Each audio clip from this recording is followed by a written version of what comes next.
let me say finish first. All right, Something Mise. I'm doing. Okay, it's fine. Mise, take it. I think Domi was very unfair. Was very fair today. Thank you, Domi, because been going around. Um, I was just rebutting, but I wasn't given a chance. But I think in Tusi, you changed to Joseph Karaoke. Huh? So Sorry, it's the sorry, same same sorry, man. I changed the name. Yeah, Ndio same muweze monkey in kuisoma. different forest. Pole. So Tusi, um, you first of all, let me respond when you want Tusi. No, Let me no, no, Mise. let me respond. This is a different person from Joseph Karaoke. I think No, yeah, you're confusing the two. I have seen both of them here, so these are two different people. am I Joseph? Am I confusing the two?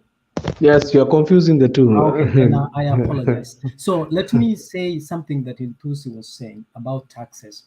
I think what I was saying is simple, and the people here have a way of picking facts and twisting them to fit them.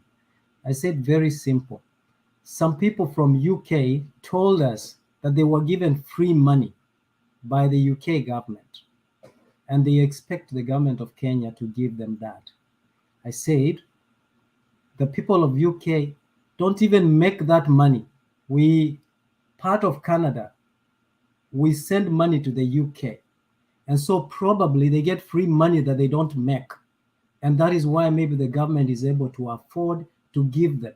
And I gave an example that even us who pay taxes and they go to the UK, we still were given money, and not everybody received the money during the COVID pandemic. So that is what I was trying to say. Now, in issues that Joshua, I heard you saying here, social assistance and all that. I think I'm not here to defend Ruto. My argument, I'm not here to defend even the government of UDA.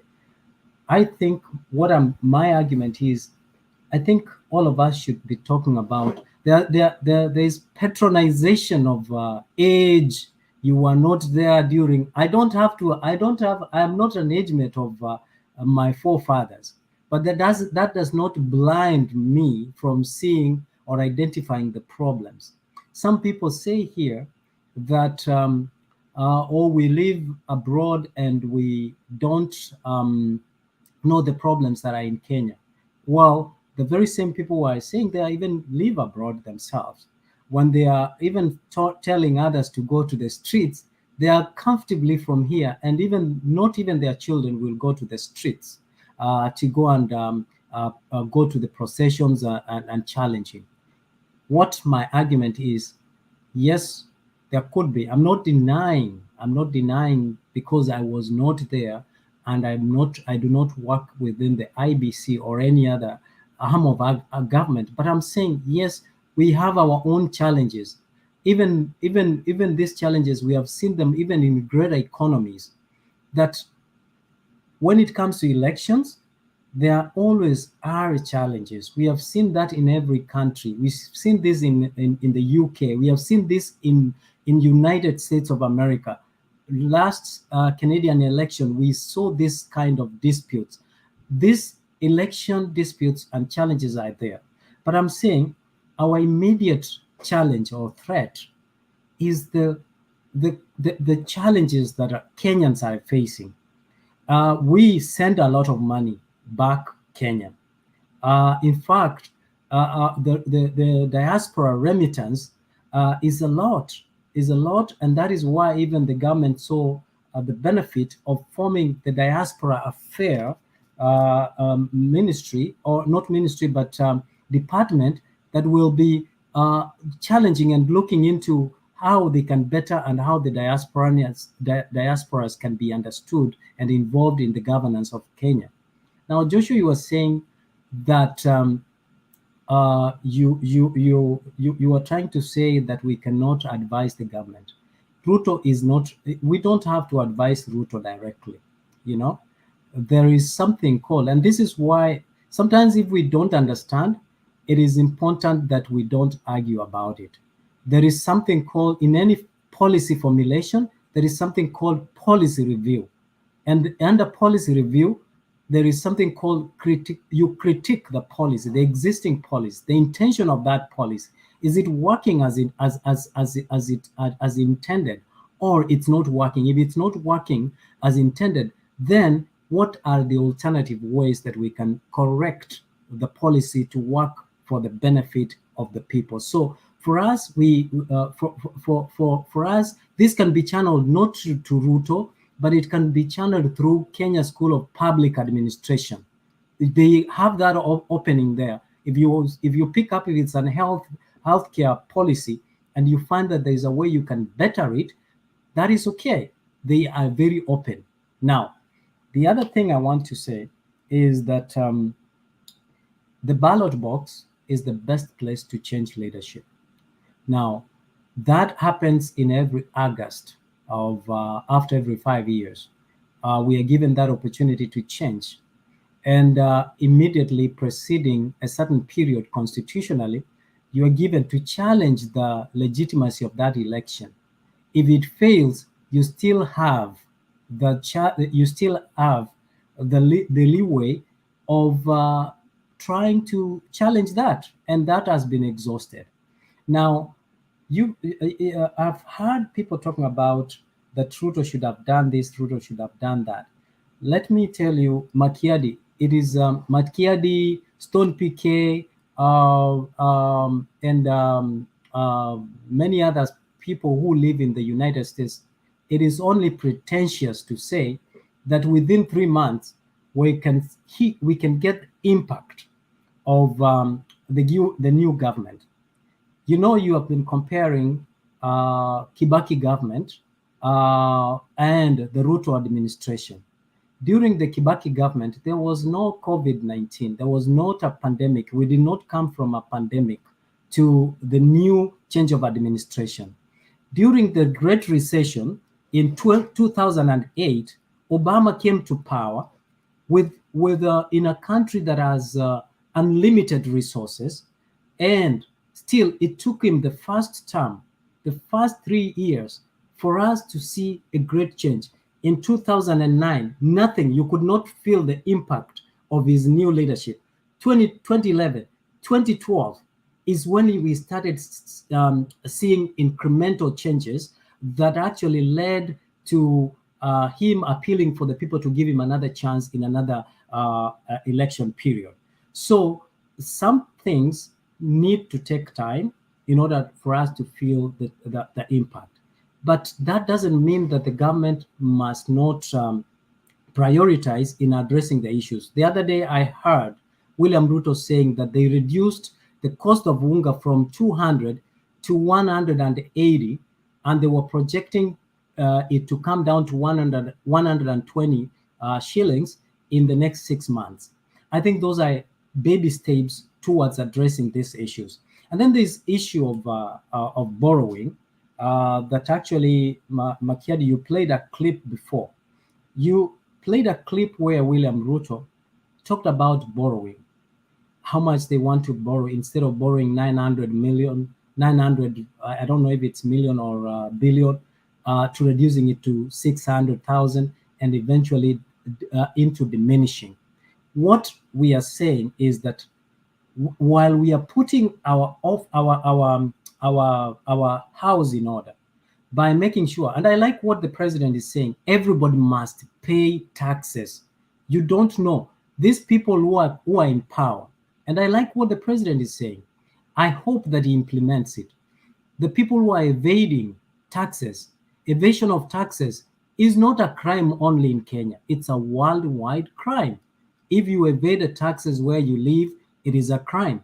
So if we can crack down all these people who are evading taxes, collect taxes from these people. I had someone saying it, Itafika ata 500 million. 500 million shillings makes a difference in an economy. If we can collect taxes from everyone, up to including, so that we don't have a few class of people paying taxes and having those who are making millions and billions not paying taxes, So if all of us can put to one basket and the money is used the way it's supposed to be used, I think Kenya will be a great country. But if we allow other people to evade taxes, then we are stealing from our own. And that's why I said, if William Ruto is going to go down and saying that he's going to crack down on the people who are evading taxes, he should lead by example, making sure that he's put his taxes in public, his business in public, and saying, I made this much and I've paid this much taxes, followed by his deputy president, followed by the people in that administration. This way, we don't have selective collecting of taxes, because if you don't pay taxes, you are stealing from the people. Then there was an issue there was an issue of I think that was a tax evasion. I've talked about that. But there is this thing my brother Stone PK keeps patronizing us, saying ni kama anaanza kufanya kama maneno ya Tuoli alikuwa anatuambia, where were you when I was dancing with your mother twist, where were you? There are greater leaders who have left an indelible mark in the world, who are younger than even old leaders in the world, but they did not do so because of their age, but because of their wisdom and commitment to bring change to humanity, to bring change to the people they have committed to lead. I mean, Obama is one of them, one of the great leaders that we have. Muammar Gaddafi is one of those leaders who left an indelible mark in their countries. So the devotion, the dedication and commitment and sacrifice to serve your people is key. And that's what we lack most of our people here. And then I want to say, going to the streets, and this is where I think we are misunderstanding. I want people to go to the streets. I want the Prime Minister to call people to go to the streets, but discuss what? Discuss about stolen election, or discuss about the government failing to provide the basic necessities of life, housing, food, healthcare. That is what we want to hear. But when we are talking about illegitimacy of an election, election reforms, that is why you're calling us for a meeting. That is where I differ. I want us to go to the street and challenge. The government is not giving us what we are entitled. That is what I want to hear. That is if the Prime Minister, the former Prime Minister, calls me to the street to demonstrate the high cost of living, I will be there early in the morning. But if he calls me to go and discuss and tell me that Ruto stole election from him, I will know that is selfishness. When Kibaki took power, he highlighted the issues that the country was suffering from, and he impacted towards addressing the issues. Now, what I think that the Prime Minister is trying to do is doing what is called political sabotage, which is defined as acts of the other political camp, trying to disrupt, trying to harass or damage the reputation of the current government, so that the government can lose, the people can lose the faith in the government, so that they can digress in addressing other people's political relevance in the arena. And when we come here and talk about that, you label us. You tell us those are theories. You tell us this is this is not important. Then I think one key thing that we need to understand is that when wakati the tear gas inarushiwa watu pale, the Prime Minister will be evacuated by the security personnel yenye tunalipa taxes, lakini those who will remain behind to test the good test of a tear gas will be the very same taxpayers. And that's why we are saying, call us to the streets to address the urgent and the important. Election reforms are not important right now. The healthcare, food security, issues of housing, those are the immediate. Now, public participation, nafikiri ulitukana watu wa slums pale, ulisema wanazaana kama mende. I think that was very harsh to say that, because the people who have lived, who live in the slums, are the very hardworking. And every country, even most developed countries, have slum area, have poor housing conditions. If you go to the United States, if you go to Jersey City, JF Kennedy, you will see very poor housing conditions. People are living before poverty line and so on. So that's what I'm saying is Kenya is not an exception. Kenya is a struggling economy. And lastly, America has no, and I think it is Joseph Kariuki who was saying this, America has no moral authority to correct Kenya in matters of corruption, in matters of humanity. If there is a country that has failed in matters of humanity, in matters of corruption, in matters of justice, is America. So using America as a threshold of or as a perfect example, pointing Africa or pointing the developing or countries of the West as in terms of corruption is actually misguiding.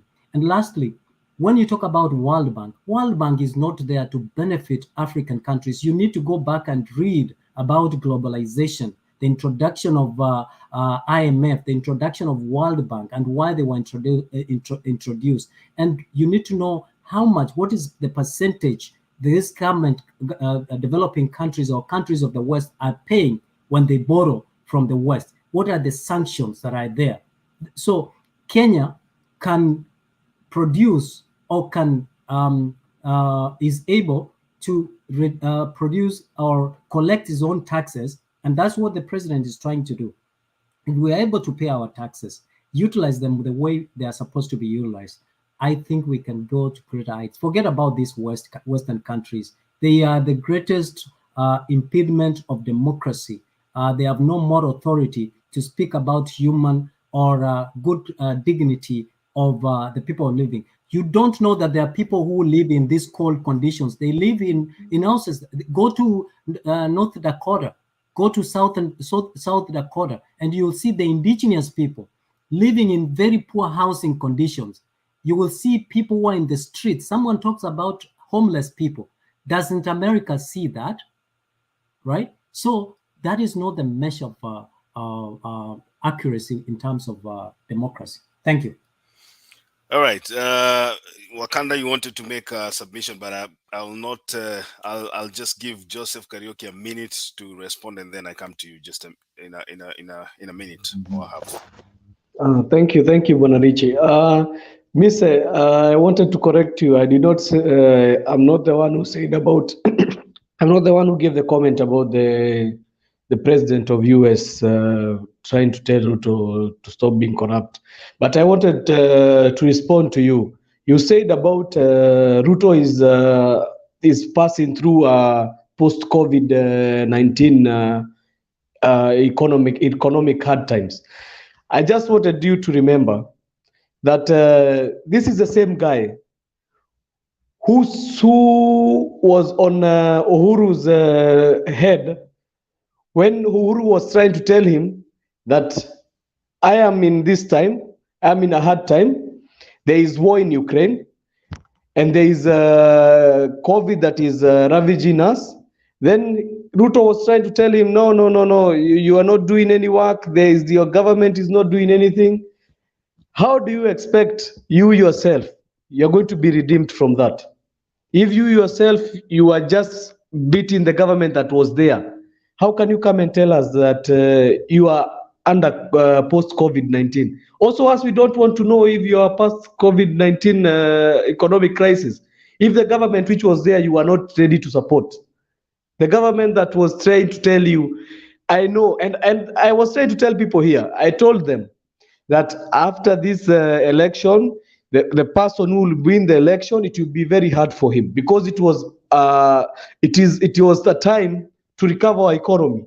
We had passed through 3 years or 2 years of COVID-19. Then after the COVID-19, we started to settle down.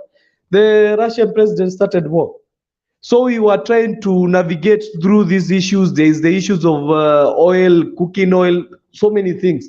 But Uhuru was trying to tell him, please, let's just lower down the tension of the politics and try to come together and work and think of ways we can be able to help in solving these issues.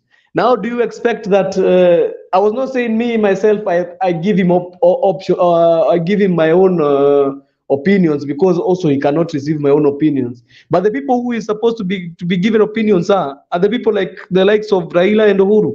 Do you think they can give him their own thinking now, when he was trying to dare their government, telling them there is no work they are doing? Do you expect they are going also to reciprocate what he's trying now to tell them? He's like, now he's trying to tell us, okay, let's relax. We are under post COVID-19. Let's try to make things work. If yourself you are trying to make the past government not work, how will they help you in working the government also? Mister, it's not right. Okay, ngoja kwanza Domi nitakuja kwako. Unajua mimi nashangaa serikali ya William Ruto peke yake ndio inakumbuka inatoka kwa COVID-19. In other countries, economies have recovered. People have moved on with life. It is only the Kenya Kwanza government that wants to remind us that there was COVID-19 in 2020, 2021. And so we should give them time. What are the conditions that you wanted wananchi to give you when you are running for this office? Ni condition gani zenye ulikuwa unasema lazima ziweko ndio wewe utimize ahadi zenye umepromise wananchi? Hebu sikia hii. Vile niliwaambia Wakenya, tutakomesha mambo ya kukopa bila mpango. Wengine wanajaribu kusema serikali yetu imekopa. Mimi nataka niwaambie, ile budget tulikuwa naye, kulikuwa na pesa ya kukopwa karibu shilingi bilioni 900. Wakati nimefika nikawaambia hatuwezi kukopa bilioni 900. Tupunguze bilioni 300, tuondoe, tukope hii bilioni 600 mwaka huu. Mwaka ujao tutapunguza, mwaka huo mwingine tutapunguza, mpaka tutafika mahali ambapo budget yetu itakuwa inaendeshwa kwa pesa ya ushuru wa Kenya, na tujiondoe kwa mambo ya mikopo ambayo ni mtego, inaweza kuumiza taifa letu la Kenya. And I will keep my focus irrespective of what and who writes what. Now, this is a fellow who was in the government. Na wakati hiyo pesa ilikuwa inakopwa, I remember very well there was a time there was this thing inaitwa Eurobond. And Raila came out very strongly, akaoppose mambo ya hii Eurobond, akasema hii pesa hata ikufika Kenya. The first person to criticize and to castigate Raila Odinga because of that issue of Eurobond was this guy ambaye anaambia wa Kenya yeye alifika, yani he came akapata wanakopa 900 billion.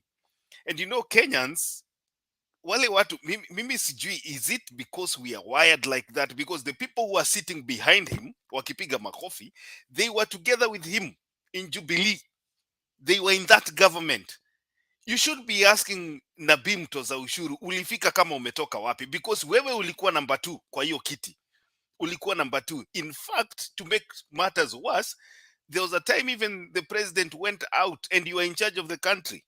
So there is no way you can come here and tell us that all these things are news to you unless you take us for fools. Hii vitu yote ilikuwa inafanyika kwa serikali, ulikuwa unajua.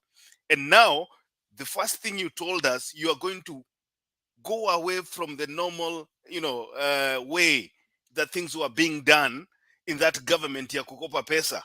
Lakini unatuambia hautakopa 900 billion kwa sababu hiyo ni mingi sana. Tunataka tupunguze, tumetoa 300 billion, sasa tutakopa 600 billion. And the people sitting behind you wanapiga makofi. Alafu sisi watu tunakaa hapa tunajiuliza, ni kurogwa watu wamerogwa ama ni nini? Kwa sababu wewe ukiwa mtu wa akili zako timamu, unafaa uulize huyu mtu. And you know, sometimes I blame the media because the media is not doing its job. It's like kila mtu wako under state capture, kuanzia kwa judiciary, CG, police and all those. People are not doing their job. These people are lying to our faces. In fact, there was a day juzi tu Gachagua alikuwa anaongea anasema this government haijakopa pesa yoyote. I think mliona hiyo video. Akisema hii serikali ya sahi haijakopa anything and people are clapping. Are we fools? Are you guys taking us for fools or something? This government has no idea what it is doing. Haina habari ni kitu gani inaendelea.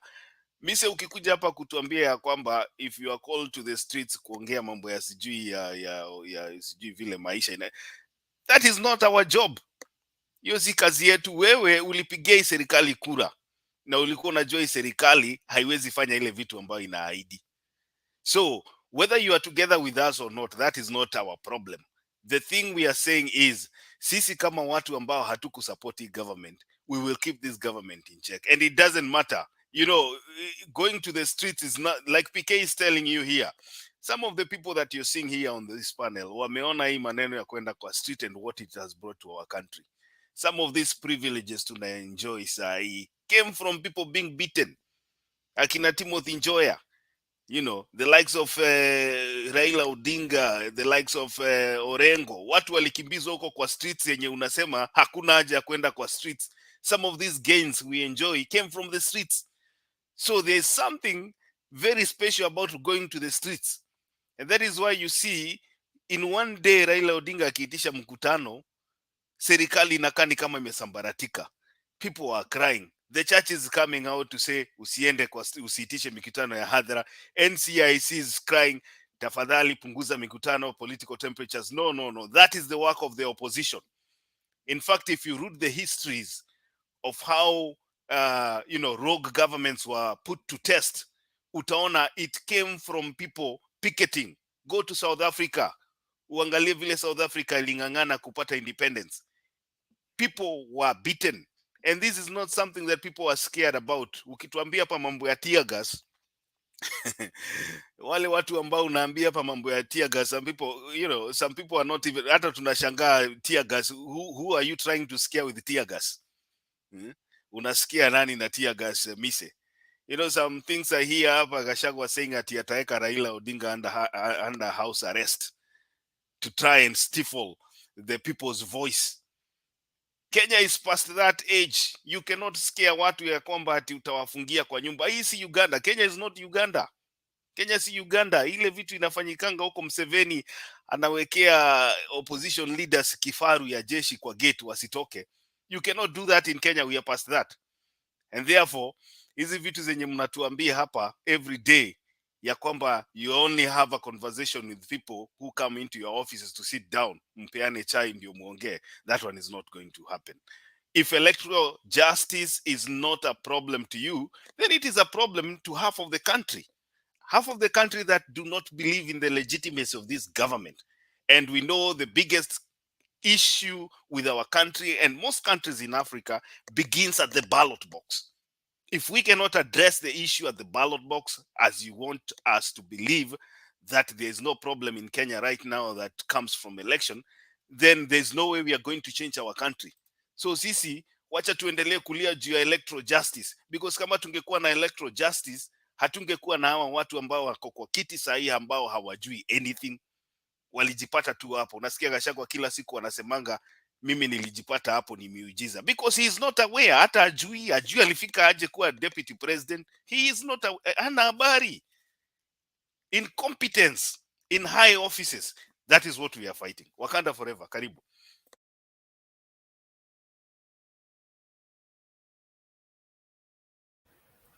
Yeah, thank you, Makiadi, and the rest of the team. Miss, one of the main, I think the issue we are dealing with here is poor governance, and one issue we must focus on is corruption.